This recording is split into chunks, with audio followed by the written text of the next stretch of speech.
Hi hello నమస్తే, నేను మీ వాసుదేవన్. ఏపీలో జరిగింది అక్షరాల చంద్రబాబు చేసిన హత్యాకాండ. ముఖ్యమంత్రి జగన్మోహన్ రెడ్డి గారి ఆరోపణ. చంద్రబాబు చేసిన కంప్లైంట్ వల్ల 31 మంది వృద్ధులు అవ్వాతాతల ప్రాణాలు హరించుకుపోయాయని చెప్పేసి జగన్మోహన్ రెడ్డి గారు ఆరోపించారు. అండ్ తాను ముఖ్యమంత్రిగా జూన్ 4న రెండోసారి ప్రమాణం చేసినప్పుడు, అంటే రెండోసారి ప్రభుత్వం ఏర్పాటు చేసినప్పుడు మొట్టమొదటి సంతకం వాలంటీర్ల వ్యవస్థ కొనసాగింపునకే అనేది కూడా స్పష్టం చేశారు. మరోపక్క తెలుగుదేశం కానీ తెలుగుదేశం తరఫున ఎలక్షన్ కమిషన్లో ఫిర్యాదు చేశారని అభియోగం ఎదుర్కొంటున్న మాజీ ఐఏఎస్ విశ్రాంత ఐఏఎస్ అధికారి నిమ్మగడ్డ రమేష్ వైపున కానీ జరిగిన అంశాన్ని కూడా పెద్ద ఎత్తున వైసీపీ దాని మీద కూడా దుమారం రేపింది. ఆయన ఏం రాశారు? వాలంటీర్లను రాజకీయ ప్రయోజనాలకు వినియోగించుకోవద్దని మాత్రమే రాశారు. అందులో ఆ వార మిగిలిన ప్రభుత్వ ఉద్యోగులు ఉన్నారు కదా, 69 లక్షల మంది పెన్షనర్స్కి పెన్షన్స్ డిస్ట్రిబ్యూట్ చేయటము, డిస్బర్స్మెంట్ అంటారు, పంపిణీ అంటారు. అవన్నీ ఇంతకు మునుపు కూడా 75 ఏళ్ళ నుంచి జరుగుతున్నాయి కదా. మనకు స్వాతంత్రం వచ్చినప్పటి నుంచి మాట్లాడుకుందాం. ఎప్పటి నుంచి అయితే ఈ సంక్షేమ పథకాలు అమల్లోకి వచ్చాయో అప్పటి నుంచి జరుగుతూనే ఉన్నాయి కదా. మరి హఠాత్తుగా వాలంటీర్లు ఒక నెల రోజులో 2 నెలల్లో వాళ్ళ విధులకు దూరంగా ఉంటే వచ్చే నష్టం ఏంటి? ప్రత్యామ్నాయ ఏర్పాట్లు చేయాలి కదా ప్రభుత్వం. ఆ దిశగా ఎందుకు చేయలేదు? ఇవాళ హైకోర్టు కూడా వారి తరఫున దాఖలైన పిలుపైన స్పందిస్తే ఏముంది? ఈసీ ఇచ్చిన ఉత్తర్వులు, ఎలక్షన్ కమిషన్ ఆఫ్ ఇండియా ఇచ్చిన ఉత్తర్వులను మేము సమర్థిస్తున్నాం. ఇంతకుముందు కూడా వాలంటీర్లు లేక మునుపు కూడా ఈ పెన్షన్స్ పంపిణీ చేశారు కదా, మరి అంటప్పుడు ఆ విధానాన్ని కొనసాగించవచ్చు కదా. ఇంత హఠాత్తుగా మళ్ళీ తిరిగి వాలంటీర్లను ప్రవేశపెట్టాల్సిన అవసరం ఉంది. టెక్నికల్లీ కోర్టు చెప్పింది కరెక్ట్. రూల్ బుక్, కోర్టు ఖచ్చితంగా ఏంటంటే రూల్ బుక్ చట్టం ఏం చెబుతోంది, సెక్షన్స్ ఏం చెబుతున్నాయి అవి ఫాలో అవుతాయి. ఖచ్చితంగా హైకోర్టు చెప్పింది కరెక్ట్.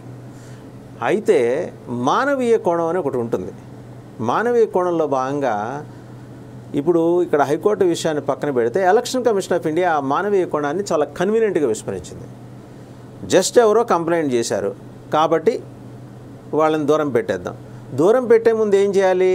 ప్రత్యామ్నాయ ఏర్పాట్లకు సంబంధించిన వ్యవస్థ తిరిగి ఇన్వోగ్ అంటే తిరిగి మళ్ళీ అమల్లోకి వచ్చేలాగా చేసి తర్వాత వీళ్ళని దూరం పెట్టాలి. మనకు అట్లా కాదు కదా. మనకి ముసోరి ట్రైనింగ్లో ఏం చెప్తారు? ముందర మరి ఏం చెబుతారో తెలియదు.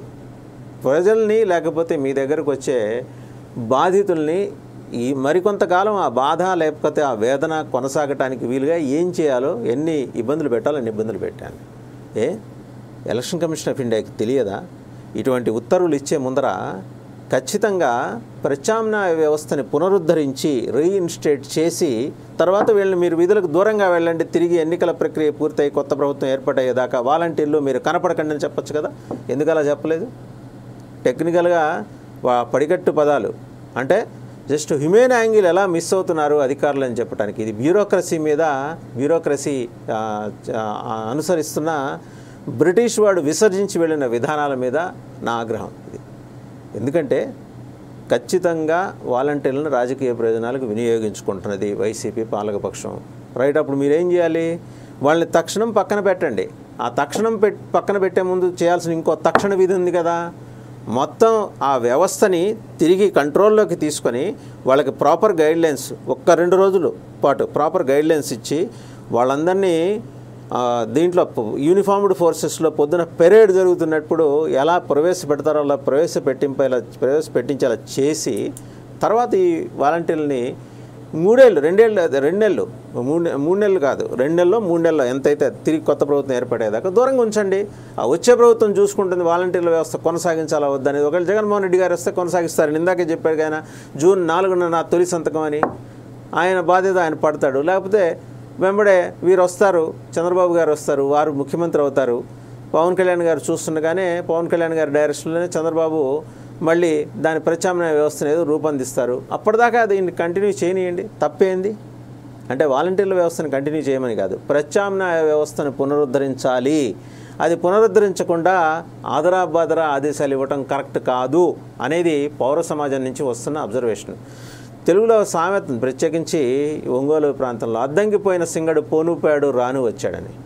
మనం చేతిలో పవర్ ఉంది, పెన్ ఉంది, గ్రీన్ ఇంక్ ఉంది కదా అని దడ కొట్టేసి మెయిల్లో ఆదేశాలు పంపించడం కాదు. ఎలక్షన్ కమిషన్ ఆఫ్ ఇండియా కూడా ఆలోచించాలి.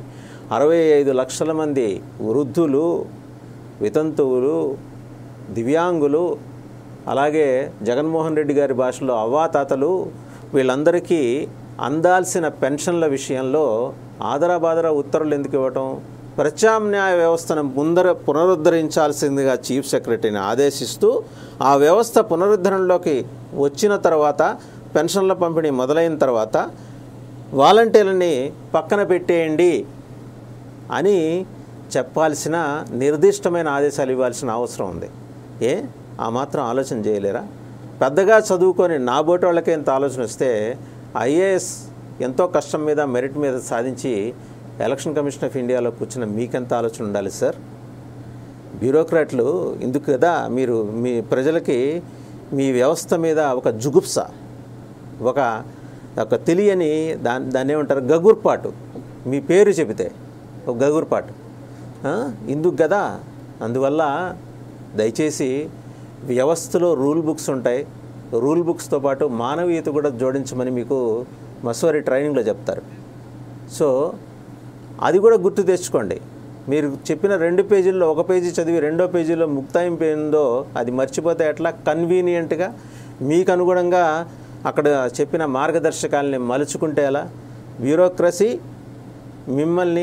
బ్యూరోక్రసీలో భాగమైన అధికారుల్ని జనం ఏదో రోజు ఎంబడపడి నుంచోబెట్టి తరిమి ఒక చోట నుంచోబెట్టి మీ చేత సమాధానం చెప్పిస్తారు. సో కొన్ని సందర్భాల్లో మానవీయ కోణం అనేది ఉంటుంది, అది ఉపయోగించండి. జరుగుతున్న బలవంతపు మరణాలని ఈసీఏ ఆపాలి, ఈసీఏ తగిన చర్యలు తీసుకోవాలి. అండ్ రాష్ట్ర ప్రభుత్వంలో ఉన్న అధికారులు కూడా చీఫ్ సెక్రటరీతో సహా బాధ్యతగా ఉండాలి.